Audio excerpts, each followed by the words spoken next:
వరంగల్లో భార్యను దారుణంగా హత్య చేసిన భర్త.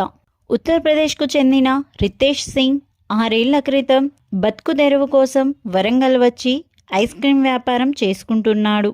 5 ఏళ్ల క్రితం ప్రేమించి పెళ్లి చేసుకున్నాడు. వీరికి 2 కుమార్తెలు ఉన్నారు.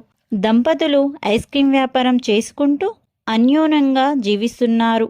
ఈ క్రమంలో 6 నెలల క్రితం తన భార్యకు ఉత్తరప్రదేశ్కు చెందిన సన్నీతో పరిచయం ఏర్పడింది. సన్నీ తరచూ ఇంటికి రావడంతో వారిద్దరి మధ్య వివాహేతర సంబంధం ఏర్పడింది. ఈ విషయం భర్తకు తెలియడంతో భార్యను మందలించి తమ నివాసాన్ని మార్చాడు. 3 రోజుల క్రితం భార్య తన తల్లి ఇంటికి వెళ్ళింది.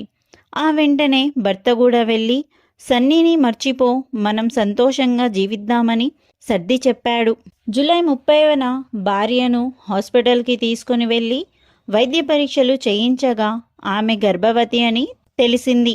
భార్య మీద కోపంతో ఇంట్లో ఎవరూ లేని సమయంలో భార్యతో గొడవపడి ఆమె చేతులు కాళ్ళు చున్నీతో కట్టి మరో చున్నీతో మెడ బిగించి ఉరివేసి దారుణంగా హత్య చేసి పరారయ్యాడు.